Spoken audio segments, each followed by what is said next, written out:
I feel like he fits the 49ers well.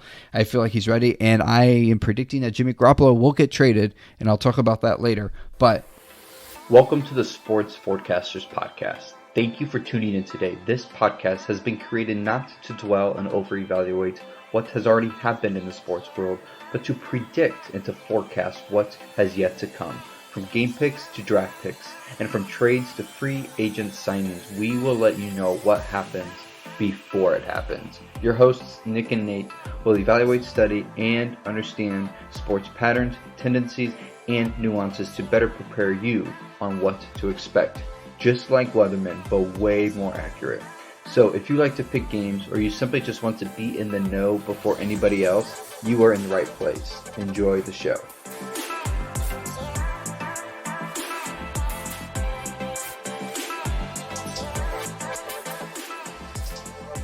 welcome, everyone, to the next edition of the Sports Forecasters Podcast. As always, this is Nathan Singer and our co-host, Nick Alvarez, and we apologize. We missed you guys last week. It was a very busy week for us, and just not too much to talk about. So we took the week off, but we're back because we have a NFL draft coming up that we're so excited about. But you know what, Nick? I do want to talk about one thing. You know, one thing I always like to talk about is the weather. And our forecasts for the Masters was it had a lot of variables in it. It was kind of all over the place. Like the weather here in Ohio lately, I mean, it went from a blizzard to like a nice spring day just within a few hours here on Wednesday, April 21st when we're recording this. So how did you take the Ohio weather today? It just, sometimes that's how Ohio is. Typically you see that in March, but Ohio just always changes on a dime for you. That's right. So our goal is to be better than Ohio weather when it comes to our forecasting and the consistency. So anyways, with that being said, we have a pretty lengthy show here because Nick and I will be breaking down the entire first round of the NFL draft. So there's a lot of picks, a lot of things to go through that we're very excited about. But we wanted you involved as always because we need someone on this show. We need a guest on the show. But in order to be a guest on the show, you need to beat us. You need to do a better job at what we do, and that is forecasting. So we are presenting a new challenge for you. If you're listening, we will send out a Google form or something very similar to that where you get the chance to pick the top 12 picks of this year's NFL draft. And this is how it will work. If you pick the right player in the right spot with the correct team, you get 5 points. So, for example, if you pick Trevor Lawrence to go number one overall to the Jacksonville Jaguars, and that's what happens, you get 5 points because you got Trevor Lawrence at number one to the Jaguars. But there's other ways you can score points. If you pick a player in the correct spot or the correct team, instead of and, it's or, you'll get 3 points. So something like this would happen if there's, let's say, a trade. So if you think like someone like Trey Lance is going to go number 6 overall, but let's say someone traded with the Dolphins and jumped up to take Trey Lance instead, well, you correctly guessed Trey Lance in that spot, but you incorrectly guessed the wrong team. So it's the or situation. So you'll get 3 points as opposed to the 5 points if you got both of those right. And then if you guess someone, but you're just one spot away from getting it in the correct location in the draft order, you'll get 2 points. And if you guess someone and they're 2 spots away from the correct draft order, you get 1 point. So if you say Mac Jones is going to go number 3 overall, but he goes number 5 overall, you're 2 spots away. That means you'll get 1 point. So that's how the scoring will work. Don't worry about it. We'll keep track of the score for you. So if it's confusing, trust me, we'll figure it out and we'll let you know who wins. But if you beat both of us, you're on the show as a guest and you get to break it down and tell the audience what made you successful at it. So we really want someone on the show. So I guess Nick and I we're just too good at this, man. No one can beat us. So I hope so. Hopefully someone out there can beat us. So let's get started here. We'll just go back and forth, Nick. Does that sound good? Sounds good to me. All right, number 1 overall, Jacksonville Jaguars. All right, Nick, I know we really don't need to say this, but for formality, who do you got? I believe the pick that everyone has for the first pick, like we said off air, it's been penciled in. We just didn't know what team until this current NFL season ended. It's Trevor Lawrence. Who do you have, Nathan? Yep, I have Trevor Lawrence as well from Clemson, quarterback, going number 1 overall, Jacksonville Jaguars. Trevor Lawrence is...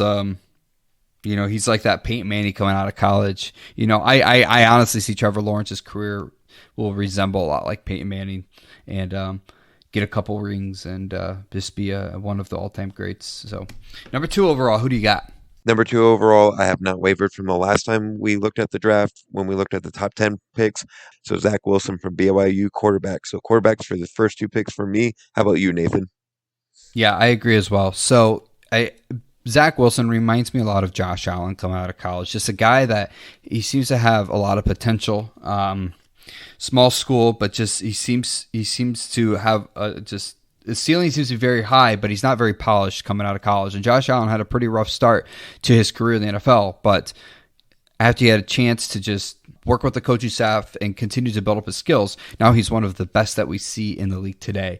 And I think Zach Wilson can be that same thing. Now, it just depends on the Jets is a much worse organization right now than Buffalo, and that has a lot to do with it. So if the Jets really got the right coach this year and that organization is in a good state and trending in the right direction, I think Zach Wilson could be a Josh Allen sort of player. So yes, I too have that there, but there is some doubts there. Number 3 overall, San Francisco 49ers. Who do you got? Worst kept secret for the San Francisco 49ers is what they'll take. Everyone believes it will be a quarterback. I do as well.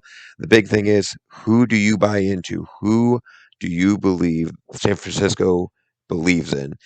And quite honestly, the 3 big names that are still left for quarterbacks, the ones that everyone's jostling around, it's who's your cup of tea, really, was what this pick comes down to. And I'm just going to look at what kind of quarterbacks have the Shanahans worked with in the past and been comfortable with. They do like athletic quarterbacks to some degree, but they want you to be disciplined with their system. So the quarterback I'm going to go with this 3rd pick, and I'm not loving it because it's changing what I did before with it, but also I'm going with, how does this college program do with quarterbacks coming into the league? And because of that, I'm going to go with Mac Jones from Alabama for the 3rd pick. Nothing real substantial. I feel like Jones, Fields, and Lance are very close. I'm just trying to get in Kyle Shanahan's head and figure out what he's going to do. I'm going to go with Mac Jones today. Yeah, and you know what? I'm going to agree with you. And I thought more about this pick. I think I picked Fields last time we did the draft, but I changed my mind to Mac Jones. And I first had Mac Jones here, and then I changed my mind. But I'm back to it. And this is why. Kyle Shanahan went to the Super Bowl with Matt Ryan. If there's a quarterback that I compare Mac Jones to, it's Matt Ryan. And who did Kyle Shanahan trade for in San Francisco? It was Garoppolo. He also went to Super Bowl with those 2 quarterbacks. So those 2 quarterbacks aren't mobile quarterbacks, in my opinion. I know you said you were talking about a little bit of athleticism, but in today's game, they're one of the least mobile quarterbacks in the league. They're more pocket passers. They're more system quarterbacks, not ones that are just gonna be given the reins. Like, they're ones that have to follow a system. And I think Kyle Shanahan likes that control. He likes to develop a system where people will follow it. And you look at these quarterbacks that are left, Justin Fields, Trey Lance, they're more improv quarterbacks. Like, Justin Fields is like a Russell Wilson to me. Trey Lance, I don't really have a comparison yet for him, but maybe he could. I think he has like a Patrick Mahomes kind of feel to me. But both of those are very improvisational quarterbacks. Now, I'm not saying those quarterbacks are going to be just as good as those quarterbacks I just said, but I feel like that's the direction they would go to if they reach their highest potential. Kyle Shanahan doesn't want that kind of quarterback. He wants that pocket quarterback, the system quarterback that he knows will follow his way. And Mac Jones is the best one. And I think Mac Jones is the most NFL ready. I don't think he has the highest ceiling, but I feel like he's the most NFL ready. I mean, he played with Bama. You look at the 2 quarterbacks now in the league that played for Bama, Hurts and Tua, right? They're both those teams, which happens to be the 2 favorite teams of your podcast hosts right now, they're both bought into that, right? The Wentz was traded away. They went off Fitzmagic in Miami. So they see something in these Bama quarterbacks. You know, why not see this in Mac Jones? I feel like he fits the 49ers well. I feel like he's ready, and I am predicting that Jimmy Garoppolo will get traded, and I'll talk about that later. But Mac Jones, 49ers. And I apologize, I'm talking way more than Nick on this, so you can make up for that later if you need to. So let's jump to number 4. Falcons. Who do you got? Number 4 with the Falcons. Before I had him going down a little later in the draft, but I believe the Falcons will make a move to. The Falcons always love having weapons, so I believe they'll go with Kyle Pitts here from Florida. His stock keeps rising. I think they'll buy into the hype and sure it up. Julio Jones still producing at a high level, but they always like to have a little insurance, and they never get bored of tossing the ball around the yard. Well, who do you I have, think Nathan? they'll go with Kyle Pitts. This is why. So there's people thought, well, they get their quarterback to replace Matt Ryan. Well, I've also heard they may trade down, but you've got a new coach, new system coming in, right? When that happens, you're not going to trade down the draft, right? You're going to take this opportunity with this high draft pick to pick probably the most talented tight end ever coming out of college. You're going to take that chance. I mean, you have the receivers. Imagine having the Julio Jones and the Ridleys with Kyle Pitts. And so I feel like this would really give Matt Ryan what he needs to compete in the NFC South once again with their new coach and their new system. So I feel very confident. I think this is the one I had last time. I feel very confident in this pick. Let's jump to number 5, the Bengals. What do you got there? 5th pick with the Bengals. I'm going to go with offensive line. Originally, I said Jamar Chase was going to go here. I think the Bengals are going to shore up their offensive line because they don't want Burrow to be hurt again. He's coming off a knee injury. They want to make sure they make their offensive line more durable, more successful, so their quarterback can be successful.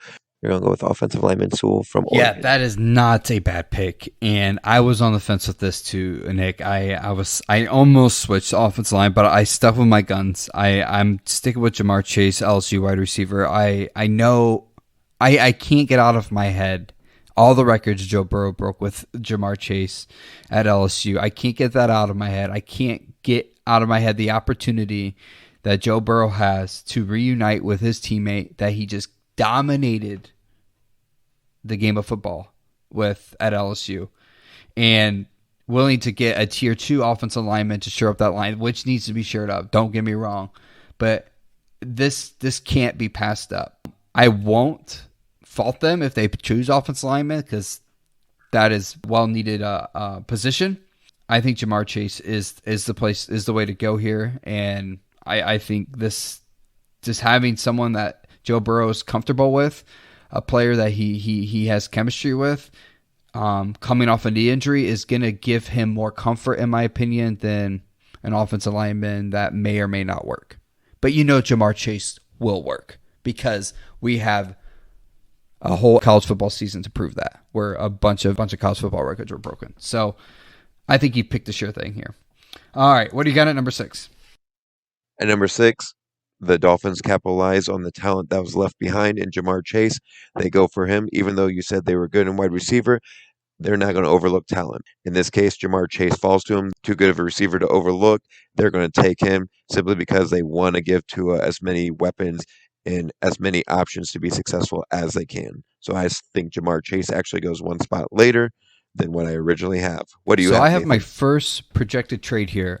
There's rumors out right now that Dolphins are listening to calls to trade down once again. And I think that's very smart of them. They have 2 first-round picks, and they have someone in mind. They have to. They know who they're going to pick. So they traded down to 12, right, initially, from 3 to 12, but they felt like that was too low. So they wanted to trade back up to 6. But they're hearing rumors. They're reading reports. The guy that they want is dropping in projections. And so they're listening to calls to drop. And I think they ultimately will. How far will they drop? So I think they're listening to calls from 3 teams. I think they're listening to, and it's 3 teams that need a quarterback because there's 2 more quarterbacks left. And you need to get those soon. And people know that the Dolphins are a team with 2 first-round picks. They're probably, their pick is probably for sale. So they're receiving calls, and that's smart. I think the Denver Broncos is a team interested in that. I think the Washington football team is a team that's interested in that, and I think the New England Patriots are. Now, Patriots are an in-division rival. Are the Dolphins going to trade all the way down to 15 to give the Patriots a potential franchise quarterback? Absolutely not. So you can cross that off the list. So the other 2 ones are Washington and Denver. Washington, if they trade with them, would drop the Dolphins all the way down to 19. which is lower than the other first round pick they have. I don't think they're going to drop that low, right? They traded up from 12 because they probably thought that was too low for the guy they want. So why would they trade all the way down to 19? So I don't think Washington. Denver is at 9, and I think that's the team that trades up. Denver wants a quarterback. They need a quarterback. But the Dolphins will only drop 3 spots. And I think if they're receiving calls, they must know that the guy they want is probably going to drop some. And I think if you can go from 6 to 9, you can probably get definitely an extra second round pick, maybe even an extra protected first round pick in the future. So you can get a lot there. And I think the Dolphins do that. So I have Dolphins dropping to 9, Denver jumping up to 6, and Denver gets their quarterback, and they're going to get Trey Lance out of North Dakota State University. This quarterback has been getting a lot of hype. I think this is a quarterback that will start right away in Denver. I think he can easily beat out Drew Lock, but if he doesn't, it's going to be a situation where once Drew Lock and the Broncos lose 2 or 3 games in a row, Trey Lance will jump in and finish the season. So that's who I have going at number 6. Number 7, Detroit. Who do you got? Detroit, I actually have them trading out here, and the Broncos jumping in to take Trey Lance at the number 7 pick because the Lions know they need a lot of picks. They need to build that roster. Unfortunately, the old regime did not build much for Goff to be successful in or any side of the ball. Detroit needs picks. Detroit needs movement, and only going 2 picks down to wait for their pick is fine with them. So I have the Broncos at 7 going with Trey Lance as well. We're 4 for 4 on our quarterbacks here. Just a little different on the positions. Good pick. I have the Lions sticking here. I think they could trade out, but ultimately it's just like they're so bad. It's like, what's the point of trading out? Just use your 7th pick. Don't trade low.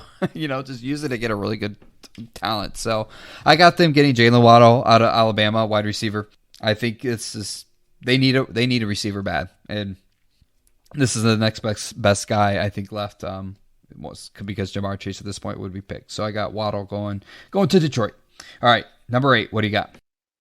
For the number 8 pick, I have the Panthers. After making the Sam Darnold trade, they're going to go with offensive line. They're going to go with Rashawn Slater from Northwestern.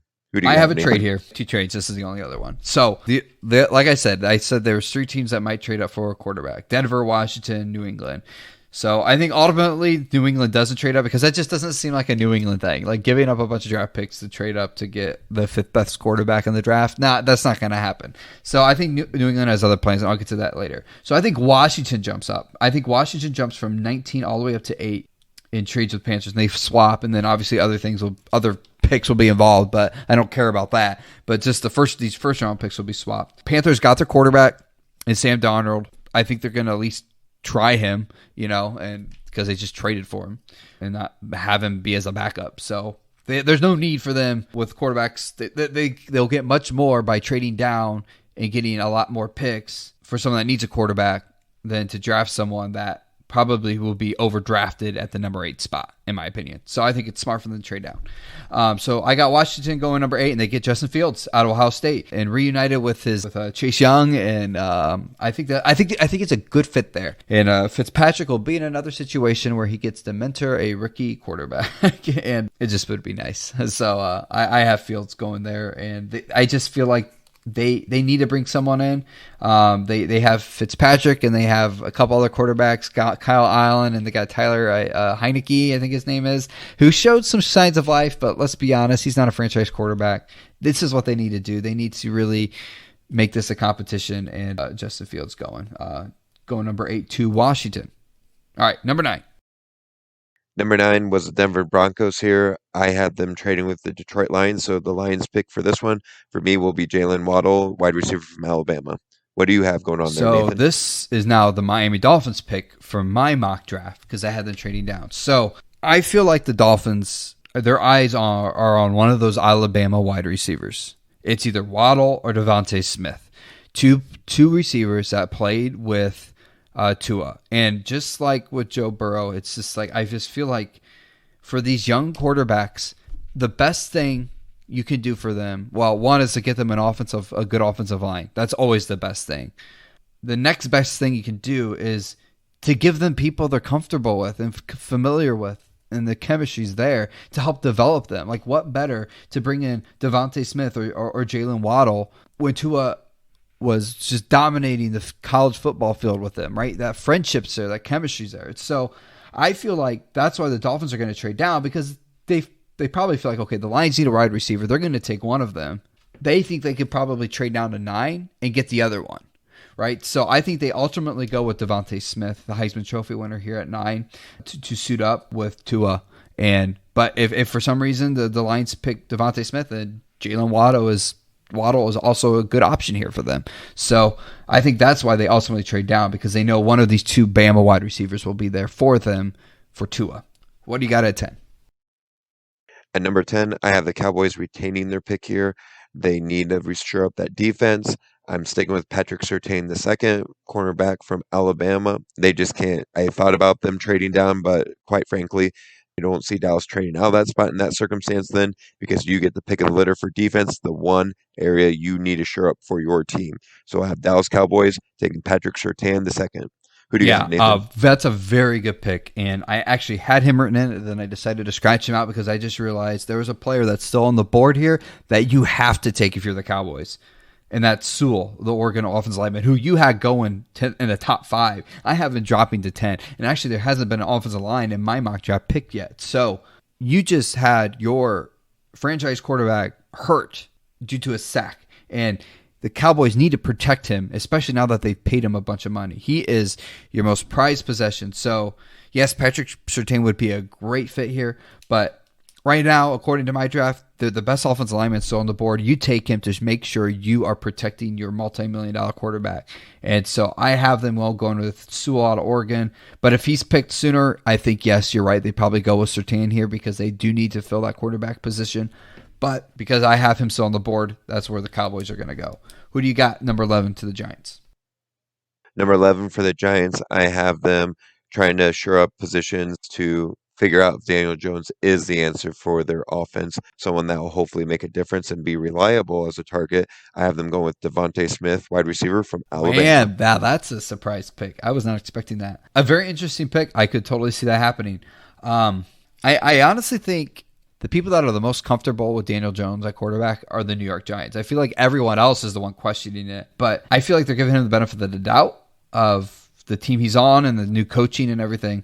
So I think they shore up their defense here. I think they get that Michigan defensive lineman, Kwity Paye. And by the way, if we butcher any names, please forgive us. We mean no disrespect. We're doing our best. But I think the Giants go defensive line here and get Kwity Paye out of Michigan. Just a force to be reckoned with. Who do you got for your team? Philadelphia, number 12. And another note is this would be the final pick for our competition. For Philadelphia position we need to shore up and help out and look at is linebacker. And I'm hoping that we can pick the correct linebacker, because that's been another issue, is having a linebacker that can contribute and stay on the field. Because we can find guys that can do things, but can't stay on the field. So I'm going to go with Penn State's linebacker, Micah Parsons, as the best linebacker in this draft by most boards. I'm going to hope that they go for him to shore up the defense, to make us more stable, to make us less of an overmatch. Interesting pick. I haven't had a cornerback pulled off the board yet.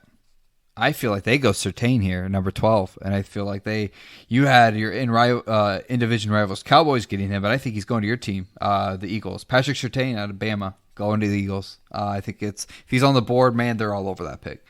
Great cornerback, and you never fail getting an Alabama player. If we got Surtain, I'd be ecstatic, but I see him going off. But yeah, good pick with Surtain. On to the number next 13, pick. Chargers. For the Los Angeles Chargers, we have a young quarterback here that the theme I've been going with is your young quarterbacks, you need to protect them. They need to have assurance that they can stay upright. And I see the Chargers going with Christian Darrisaw from Virginia Tech. We agree here. We've been disagreeing a lot, but I got this. I mean, there's no doubt they go offensive lineman. No doubt. It's who do they go with? Do they go with Slater out of Northwestern? I'm assuming Sewell will be picked by then, so he's probably not an option. Do they go with the USC offensive lineman or even some of these. I mean, there's still good talent here because at this point in the draft, we don't really have too many offensive linemen chosen. But I'm going with Arizona out of Virginia Tech as well. Let's jump to number 14, Minnesota. Number 14, Minnesota. I feel every time I would hear about them, they would talk about their defensive line just having issues, and their linebackers are banged up, and so on and so forth. So they're going to go defensive line here. The struggle I have is where are they going to go? Are they going to worry about the edge, or are they going to worry about the interior? Mike Zimmer is a gentleman who is about fundamentals of defense. I feel like he's going to go interior of the defense. He's going to go Christian Barrymore, defensive lineman from That's Alabama. a good pick. I'm going on the other side of the line. I'm going offensive lineman here. You're making me second guess my pick, but I'm going to stick to my guns. I'm going to stick with Slater out of Northwestern. I think he is a huge offensive lineman, very talented. I would say somewhat local up in that northern Midwest area. I know Zimmer's a defensive guy, and I could totally see him going defensive lineman in this pick. But I'm sticking to my guns. Give Cousins a little bit more protection. Give Dalvin Cook. Give him better blocking up front. So I got that. I got Slater out of Northwestern, offensive lineman. Number 15, Patriots. Who do you got? Patriots, they stayed patient. They waited. They let the dust settle, and they go with Justin Fields here. I let him drop to this point because, like you said in the last mock draft, there's always that one player that drops. And for whatever reason, people are throwing out smoke screens about Justin Fields. For his career, I think the Patriots would be the best system for him. It seems like they want to put their people in the best positions to succeed, and New England knows how to get the most out of their players. So I have Justin Fields going to New England Patriots at number 15. That's a good pick. So this might be a little long-winded, but I'll keep it short. So there's a report out that Justin Fields was just diagnosed with epilepsy, and he's informed all the teams that he has it. Medical doctors, though, are claiming that it won't affect his football career. He has family members that have had it. It's hereditary, and they've all been able to live their life and gotten through it and healed from it. So they suspect the same thing would happen to him. So it's not really a concern, but obviously it's not something you want to hear from a quarterback that you want to be your franchise. So I could definitely see him dropping, right? So I could totally see this happening. But obviously I already have Fields off the board. I honestly think the 49ers are going to move off of Garoppolo. And I think the Patriots are going to trade back for Garoppolo. And they're going to get him back. That's who Bill Belichick wants. There was another report I heard today that Bill Belichick was receiving calls back in 2017 to coach for another team because he was done with Tom Brady and he wanted Garoppolo to be the quarterback. And though the Robert Kraft GM at the time wasn't allowing it, and they got stuck with Tom Brady. And really ever since then, that relationship has kind of been rough. And then that's ultimately Tom Brady had left. And the Patriots obviously are spiraling downward. Here's an opportunity where the 49ers clearly are drafting a quarterback. So the window's open to give them the right price to get Garoppolo back in New England. Right? So I think they might have to give up a little bit more than what they got for him because Garoppolo was a backup when they traded him away, and now he was gone to a Super Bowl, so he has a little bit more value behind him, and he has a lot more starts and has a pretty good winning percentage. But I think the Patriots, that's who they're going to go with quarterback. They're going to go with Garoppolo, and Bill Belichick's going to get him back. So they'll find a way to make that trade happen. So New England goes defense here. They get Micah Parsons out of Penn State. I know you had him going a little bit earlier. I have him going to 15 to the Patriots. So there's my long-winded answer of what I project is going to happen. We'll see how it plays out. Let's jump to number 16, Arizona. Number 16 with Arizona, people automatically think Kyler Murray. I'm going to go with defense on this side. I'm going to say J.C. Horn, cornerback from South Carolina, will be taken off the board here. He'll go there to help shore up that defense. Now that Patrick Peterson is no longer a part of them, they need that corner. They need that defensive back to help out their secondary. So J.C. Horn, cornerback from South Carolina, will be the pick for the Arizona Cardinals. You basically took every single word out of my mouth besides the actual player. I'm going cornerback as well. But I'm going Caleb Farley out of Virginia Tech. I think he's better than J.C. Horn. I feel like this is a steal at this point in the draft. I think picking J.C. Horn at this point is you're overdrafting a bit. I think Caleb Farley has more potential. I think he'll ultimately be a better cornerback. And I feel like if he drops to 16, I think it's a steal. But if Caleb Farley is picked before 16, they definitely go with J.C. Horn. There's no doubt in my mind. All right, number 17 Raiders. Who do you got? Long and short of it, the Las Vegas Raiders play in a division against Kansas City Chiefs. What are the Kansas City Chiefs wanting to do? They want to give the ball to Patrick Mahomes, and he will get it to the player that's open. So, quite frankly, they need a defensive back. I'm going with Greg Newsome the second, cornerback from Northwestern. Great defense he's coming from, has a lot of discipline to what he's doing. I think he goes with the Raiders, and John Gruden starts to shore up that secondary to hopefully slow down the Mahomes Yeah, show. there's no slowing down the Mahomes show. But I go in defense as well, but I'm going linebacker. And I'm not going to pronounce his name, but he's out of Notre Dame. His first name's Jeremiah. That's the easy part. The last name's not so easy. So, but I think they're going to go linebacker, sure up that part of their defense. But they're definitely going to go defense here. And we're at, who knows, some would disagree where we're at, but that's who I got there going at 17. 18, Dolphins. Their second first-round pick. Who do you have? I have them taking a gentleman you had leaving earlier on the board. I have them taking Kwity Paye out of Michigan, edge rusher. I think they just like to get a little more pressure on the teams and have a little more depth so they can cycle players out. I was between him and the gentleman from Georgia, but I'm going to go with Kwity Paye from Michigan. If Paye drops this low, Dolphins are totally getting him, but I think he's going to get drafted way sooner than this, in my opinion. I have them going offensive line. Now, some people rumor they're going to go running back here and kind of get the Bama trio and get Najee Harris. I don't think they go running back. They have a good running back core. Last year, they were just hurt all the time, and so that's why the running game was pretty weak last year. Kind of being in the know with Miami. If you just look on paper, it's like, oh gosh, the running game sucks. They need running backs. Well, yeah, it sucked, but it's because they were hurt all the time. We had to pull someone off the streets because our top 3 running backs on our depth chart was out for multiple games. That's what our issue was there. So we're going to have those running backs back healthy, and I do think they're pretty good. So I don't think you waste your second first round pick here. I think you put it in an area that is going to be a little bit more beneficial to Tua, and that's shore up that offensive line. And I've got Elijah Vera Tucker out of USC, offensive lineman. I have him going to Miami to help that, to shore up and strengthen that offensive line. What do you got at 19? 19, I had Washington staying put where you had them trading out, and I actually have them taking Elijah Vera Tucker, the offensive lineman from USC. Simply put, Riverboat Ron wants to start building cornerstones. Offensive line is one of the best positions to do that at, and they go with Elijah Vera Tucker. Good pick there. Obviously, I don't have Washington picking here. I have Carolina picking here at 19.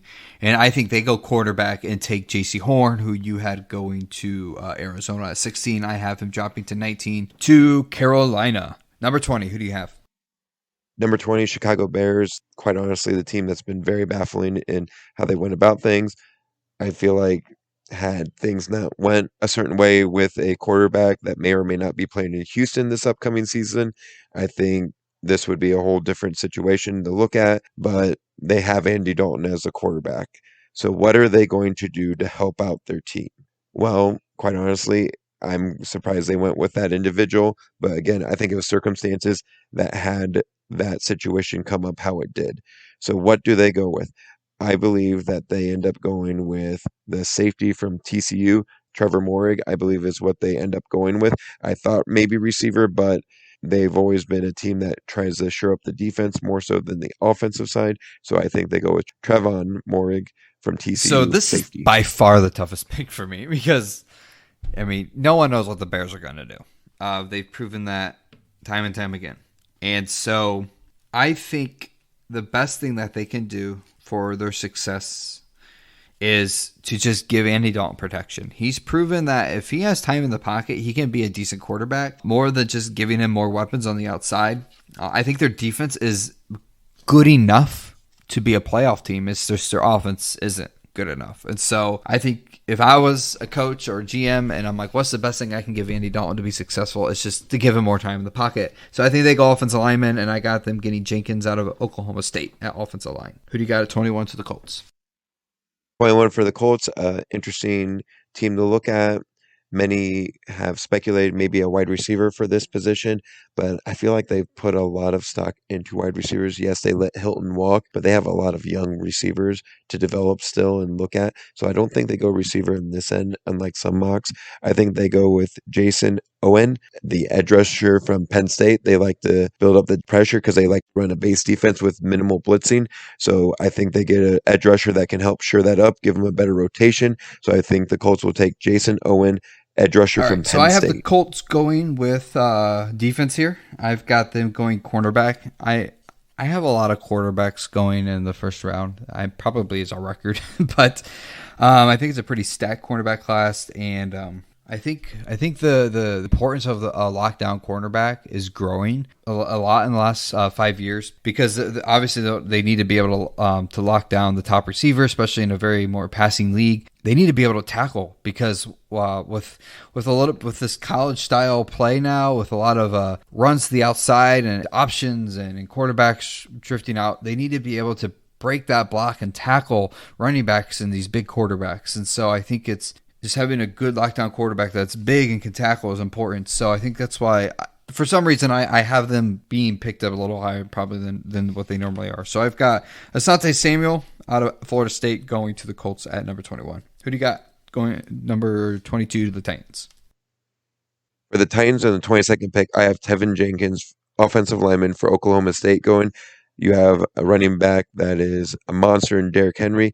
You want to give him every opportunity to have as big of holes as he can have, and have the protection for Tannehill to help him complete the passes when needed. So I have them going offensive lineman. Tevin Jenkins goes at the 22nd pick for me. Who do you have, I've Nathan? got them going receiver, and I have them getting a slot. I would say he's a slot receiver out of Purdue. Randall Moore. They have their go-to receiver, who they got, I think 2 years ago. Oh, gosh, I can't remember his name. Dominated last year. So he's their number one guy, go-to receiver downfield. But having that nice, small little guy, slot receiver, is very important, and a lot of the great teams have that. So Randall Moore is that kind of guy, and I think he'll fit well. Big Ten guy, gets that wide receiver out of Purdue. Jets at 23. Who do you have with their second pick in the first round?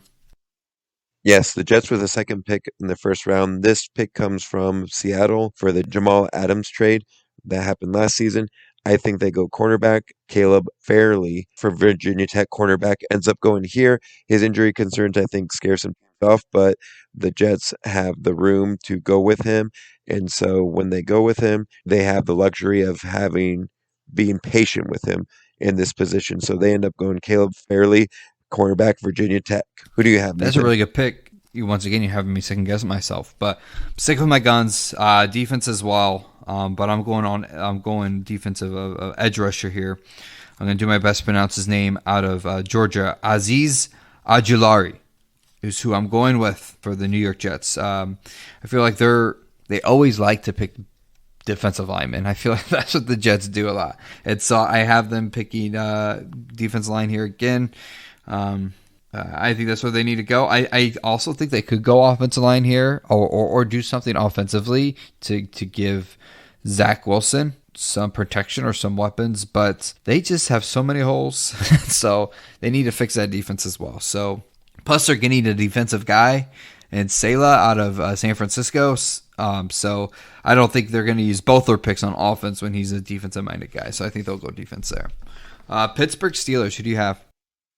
Pittsburgh Steelers, just like the team we mentioned before, starting to show numerous holes they need to fill. However, I think they addressed one of their bigger holes in the last couple of seasons since they had an individual retire in Troy Polamalu, but I don't think it's safety they go here. I think they go cornerback.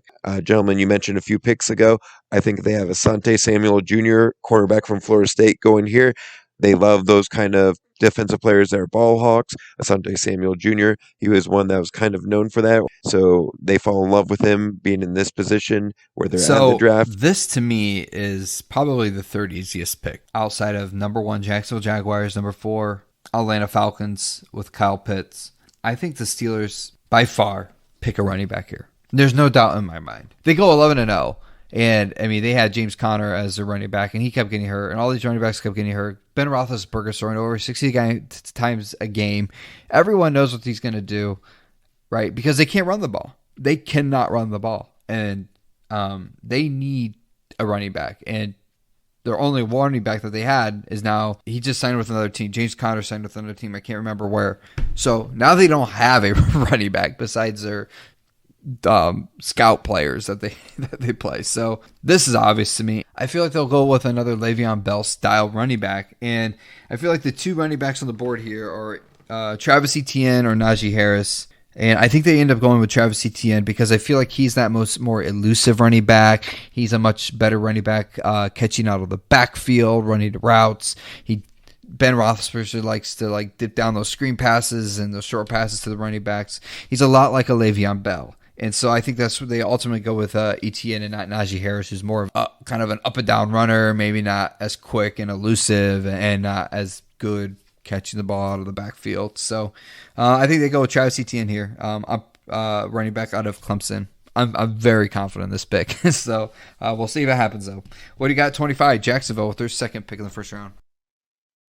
Jacksonville Jaguars, a team looking to build an identity around Trevor Lawrence. So what are they going to do? They're going to start bolstering a position that was, quite frankly, carousel last season. Not their quarterback position because they took care of that with their first pick. They're going to go with Elijah Moore, wide receiver from Ole Miss.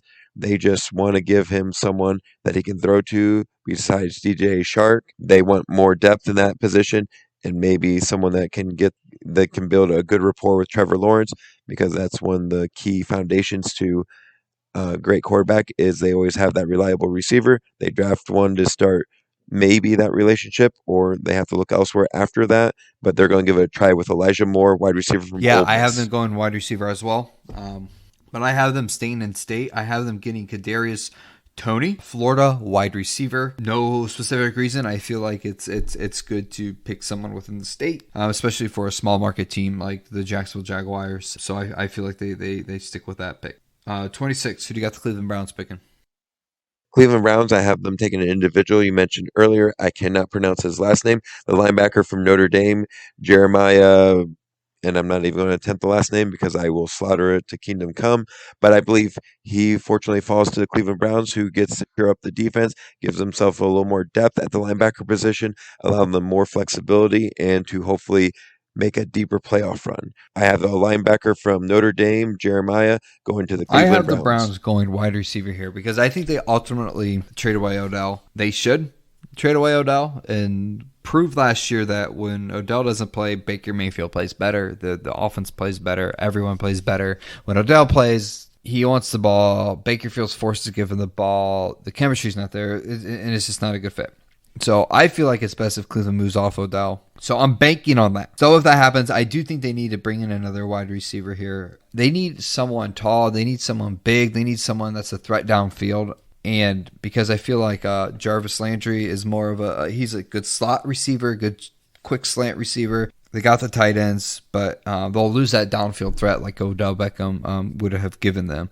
So I have them getting this wide receiver in Minnesota, Rashad Bateman. Now he is not he's an overlooked wide receiver, and they may be overdrafting here, but I think this guy's going to be a stud. I really like this wide receiver out of Minnesota. I hope Cleveland gets him because I'm high on the Cleveland Browns this year. I think it's smart if they pick him, but most people may think this is you're picking too far up here for a wide receiver like this. He might be an early second rounder, but he's going to be a stud. I like him a lot. Minnesota wide receiver Rashad Bateman, Cleveland Browns. 27, Baltimore. Who do you got? 27th for the Baltimore Ravens. Their calling card have always been defense, and I think this is no exception here. Their first round pick goes to a defensive player, an edge rusher from Georgia, someone you mentioned before, Azeez Ojulari. I believe the Ravens go with an edge rusher from Georgia, Azeez Ojulari. Okay. I believe the Ravens go with an edge rusher here. Their calling card has always been defense. Edge rusher from Georgia, Azeez Ojulari. I think I said it wrong again, but keep moving on. Hey, forgive us, Azeez Ojulari, for I may not even be pronouncing it right. Anyways, you just got to be confident, right? Just got to be confident. So, Baltimore defense, I mean, that's a sure thing. right? They always pick defense a lot. So I've got a player you picked already, Trevon Moehrig at a TCU safety. Keep on that purple uniform, and I think he would be a good fit here in Baltimore and really help with probably a weakness that Baltimore needs to clean up, and that's that safety position. New Orleans, number 28. Who do you have? New Orleans, number 28. This pick is very difficult simply because we're not quite sure what direction they're going to go to, but they did have to shed a lot of various players to try to make up for the cap space. The retirement of Drew Brees did come in a timely fashion to help them have a little more maneuverability in doing different things. But in the end, I don't think they do anything too crazy. I believe they go with defense to try to find some pieces there to get some things going the right way. I have Zavine Collins, a linebacker from Tulsa, ended up going here to the New Orleans I've got Saints. them going defense as well, but I have them picking an edge rusher, Jalen Phillips out of Miami, Florida. I feel like they need to shore up that defense right now more than anything. I'm assuming they're going to go forward with Jameis Winston at quarterback, and I feel like they have the weapons offensively that they need. Maybe they could go offensive lineman, but I feel like they have a decent offensive line. They needed a decent offensive line for Drew Brees. So I think they have that. I think their best option is go defense here, and I got an edge rusher. I think that's important, especially in that division where you've got probably – it's a division where you have a bunch of pocket passers, Sam Darnold, Tom Brady, and Matt Ryan. And so just having an edge rusher to collapse that pocket as quickly as possible is very, very important. It's much more important, especially when you have to face a bunch of pocket passers week in and week out in that division. Number 29, Green Bay. Who do you have? Number 29, Green Bay. I hope for their sake they address the position that Aaron Rodgers has been making subtle hints towards. The wide receiver position, I believe they'll make a pick for this. I believe they'll go for someone. So we have a few options here. They have Kadarius Toney, from the wide receiver from Florida. They have Rashad Bateman, the wide receiver from Minnesota. Those are the two I'm in between. I'm going to go Kadarius Toney, the wide receiver from Florida, just the guy that can kind of do it all, and he has some serious speed, giving Rodgers that wide receiver that he can make look like contender for Pro Bowl. Wide receiver is always something that Aaron Rodgers wants, but I had both of those wide receivers already taken at this point. To me, picking a wide receiver, the next best one is overdrafting, and I feel like they could wait till the next round to get their wide receiver. That would probably be just as talented. So I feel like because of that, they focus somewhere else where they can get more of a top talent in the first round and not overdraft. And I think they get the defensive lineman out of Washington. I'm going to say his first name, but not his last name. His name's Levi. Hi, Levi. Hope you're doing okay. Can't pronounce your last name, but you're going to Green Bay, in my opinion, and they're going to give a little bit more beef to that defensive line. I feel like that's what they need to do personally. They can address it as their wide receiver number 2 in the second round. Who do you have? Number 30 going to Buffalo Bills. Buffalo Bills, for me, this was a hard position to start looking at. When you start getting towards the end of the draft, you have talent that has fallen to you that is a golden opportunity to take. Other times, you may be reaching a slight bit, not based on the position of your draft, but based on where a player may be projected. And in this case, we've had a lot of defensive backs going, but Buffalo needs to address the secondary. They go with the cornerback from Syracuse. I'm not going to attempt to pronounce his name. We were talking about him off air. He's a cornerback from Syracuse. He's a junior. He's 6'3", weighs 213 pounds. So if you can figure out how to say his name, please let me know. I have zero idea. I have an idea of what the origin may be, but I won't even make an attempt. That's who I have, cornerback from Syracuse for the Bills. Who you got? That's funny. You're saying everything else about him but his name. It's like you knew every little thing but his name. I have them going quarterback as well, and this is actually my 5th cornerback off the board in the first round. I don't know. That might be an NFL draft record for most cornerbacks in the first round. 5? Don't know. That's something I'd probably look up. But I have Tyson Campbell out of Georgia actually going to Buffalo, not your guy out of Syracuse. Personally, if I'm a GM, I'm picking an SEC cornerback over a Big East, but that's just me, or ACC. Both great talents. Both could go there, do well. But I have quarterback Tyson Campbell out of Georgia. All right, number 31. Number 31 for the Kansas City Chiefs. They have the luxury of looking at what do they need at this point. What are they going to draft to help shore up their team to get them back to a Super Bowl to hopefully win their second championship? I believe they're going to go with offensive line. They need to address offensive line. That was a big Achilles heel towards the end of the season due to injuries, due to COVID, due to various issues. So they're going to go offensive line. They're going to get Dylan Radunz offensive tackle from North Dakota State. They're going to try to give themselves more depth, so if something comes about, they will have another offensive lineman to shore up that Absolutely. line. Offensive lineman. If you watch the Super Bowl, you could easily tell. Like, I knew right then and there who Kansas City was going to draft after watching the Super Bowl. But we disagree on the person. I'm actually going with Alex Leatherwood out of Alabama. Maybe overdrafting here, but I personally, he could drop. He could be picked in the late first round. I don't think you can fail with an Alabama offensive lineman.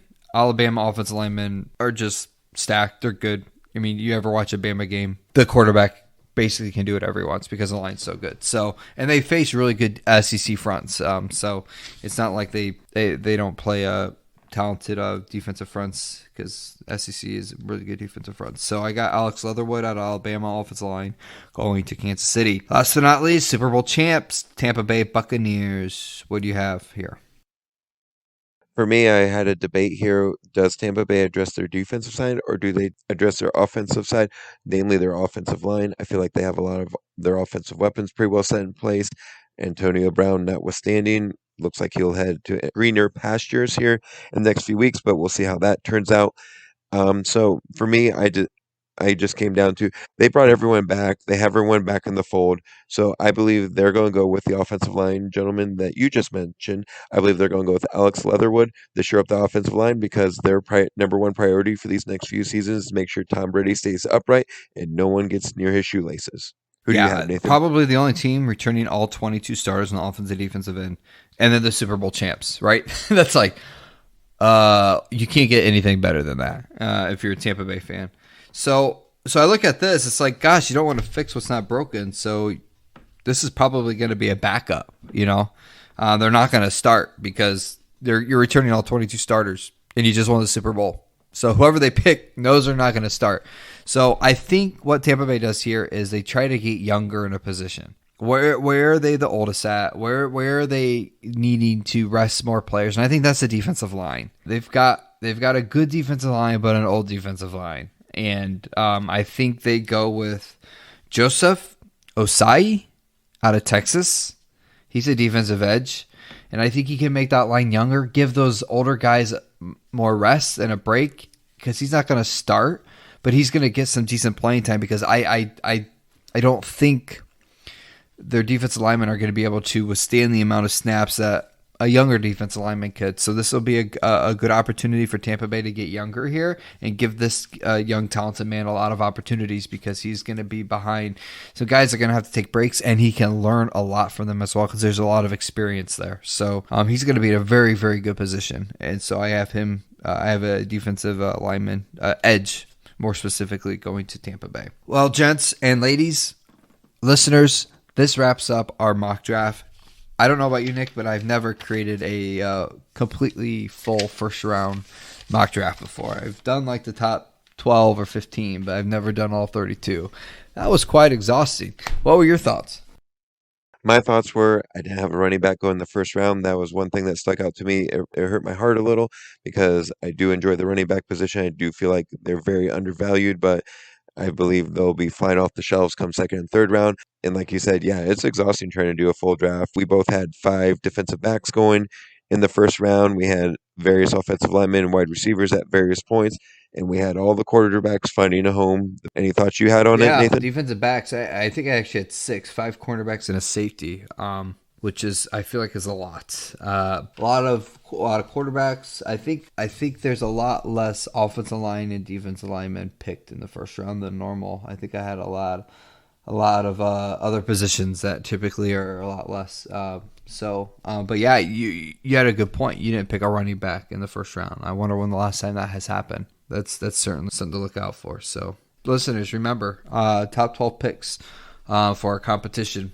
Like I said, scoring, I won't repeat it. If you need to remind yourself, rewind our podcast, listen to it, but we'll keep track of it, don't worry. And if you beat both of us, come on the show. Tell us what the trick was to successfully do the best at this mock draft. So we're excited. Just the top 12. Look for a link on our page, Facebook page. If you're not following it, make sure you do the Sports Forecasters podcast, and you'll have a Google form there to fill out. So we look forward to that. Well, ladies and gentlemen, thank you for sticking out for the ride for all 32 picks. We look forward to you participating in the contest. Thank you so much for tuning in. This has been Nathan Singer. I'm Nick Alvarez. Together we're the Sports Forecasters. We'll see you next time.